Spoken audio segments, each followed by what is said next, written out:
देश और दुनिया की तमाम फटाफट खबरों में आपका स्वागत है। खबरों के लिए आपसे निवेदन की यदि आपने हमारे चैनल को सब्सक्राइब नहीं किया तो कृपया करके आपके अपने चैनल को सब्सक्राइब कर लें। आप सब्सक्राइब करते हैं तो हमें उन खबरों को आप तक पहुंचाने में हिम्मत होती है जो खबरें आपसे छुपाई जाती है।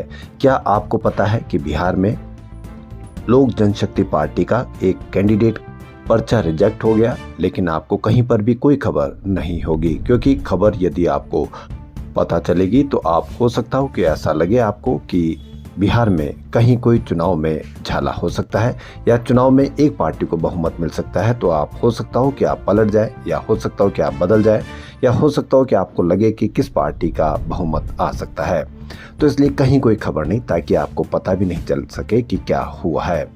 कांग्रेस ने आज आगामी बिहार चुनाव 2025 के लिए उम्मीदवारों की दूसरी सूची जारी कर दी। महागठबंधन में सीट बंटवारे को लेकर कई दिनों से चल रही अनिश्चितता के बाद कांग्रेस पार्टी ने आगामी बिहार विधानसभा चुनाव के लिए 48 उम्मीदवारों की अपनी पहली सूची जारी की थी। खड़गे ने कथित तौर पर सीट बंटवारे को अंतिम रूप देने के लिए राजद प्रमुख लालू प्रसाद यादव से बात की थी। हालांकि महागठबंधन सहयोगियों के बीच सीटों का अंतिम आवंटन अभी आधिकारिक रूप से घोषित नहीं हुआ है।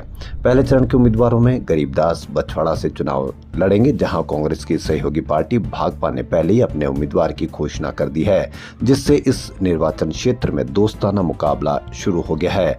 पार्टी ने औरंगाबाद से आनंद शंकर सिंह को भी दोबारा उम्मीदवार बनाया। प्राप्त जानकारी के अनुसार बिहार की कुल 8 सीटों पर महागठबंधन की सहयोगी पार्टियों के बीच फ्रेंडली मुकाबला होगा। महाराष्ट्र में वोटर लिस्ट में धांधली और चुनाव आयोग को लेकर विपक्षी दल लगातार सवाल खड़े कर रहे हैं। विपक्ष चुनाव आयोग और बीजेपी के बीच सांठगांठ का आरोप लगा रहे हैं। इस बीच विपक्षी पार्टियों ने चुनाव आयोग की अनियमितताओं के खिलाफ 1 नवंबर को पूरे महाराष्ट्र में बड़ा आंदोलन करने का फैसला किया है। खास बात यह है कि इस बार उद्धव ठाकरे और शरद पवार के साथ एमएनएस प्रमुख राज ठाकरे भी साथ नजर आ सकते हैं। विपक्षी पार्टियों ने चुनाव आयोग की अनियमितताओं के खिलाफ 1 नवंबर को पूरे प्रदेश में बड़ा आंदोलन करने का फैसला किया है। उत्तर प्रदेश के अयोध्या में नवे दीपोत्सव का भव्य आयोजन शुरू हो चुका है। हालांकि इस उत्सव में अयोध्या के सांसद अवधेश प्रसाद को ही आमंत्रित नहीं किया गया, जिस पर सांसद ने नाराजगी जाहिर करते हुए कहा कि बीजेपी ने अपनी मानसिकता और विचारधारा के कारण उन्हें उत्सव में नहीं बुलाया है। आप इससे अंदाजा लगा सकते हैं कि जो जनता ने जिसको चुना उसको ही बुलाया नहीं गया। तो क्या अयोध्या की जनता, आपको लगता है कि इस पर किस तरह के उनके बीच में ये संदेश जाएगा?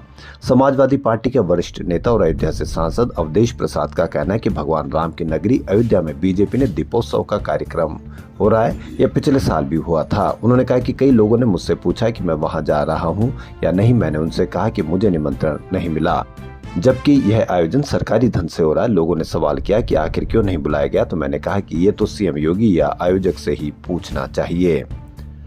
कर्नाटक के मुख्यमंत्री सिद्धारमैया इन दिनों अपने बयानों को लेकर खासी चर्चा में बने हुए। इन बयानों में वे आरएसएस पर जमकर हमला बोल रहे हैं। शनिवार को उन्होंने कहा कि लोगों को सनातनियों की संगत से बचना चाहिए और आरएसएस से सावधान रहना चाहिए, क्योंकि उन्होंने इतिहास में हमेशा डॉक्टर भीम अम्बेडकर और उनके बनाए संविधान का विरोध किया है। सिद्धारमैया ने लोगों से प्रगतिशील और तर्कसंगत ताकतों के साथ जुड़ने की अपील की, शिक्षा के महत्व पर जोर दिया और अंधविश्वासों को त्यागने की बात कही।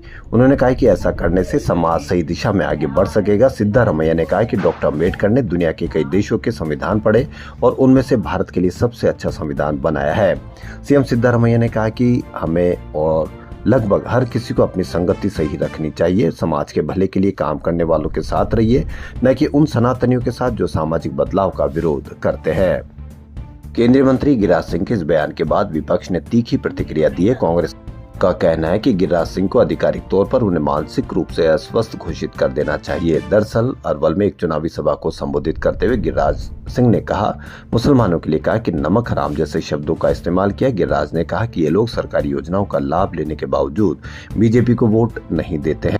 वहीं शिवसेना के सांसद संजय राउत ने गिरिराज पर तंज कसते हुए कहा कि गिरिराज को तो हिंदू भी वोट नहीं देते। केंद्रीय मंत्री गिरिराज सिंह के बयान पर पूर्णिया सांसद पप्पू यादव ने कहा कि मैं उनसे कहना चाहता हूं कि अपने अंदर झांक कर देखिए और पहचानिए कि आजादी की लड़ाई के दौरान कौन गद्दार थे। भारत के सबसे बड़े दुश्मनों को पहचानिए, जिन्होंने अंग्रेजों की सेवा की और उनके शासन को कायम रखा।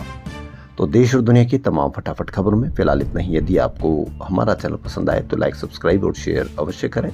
धन्यवाद।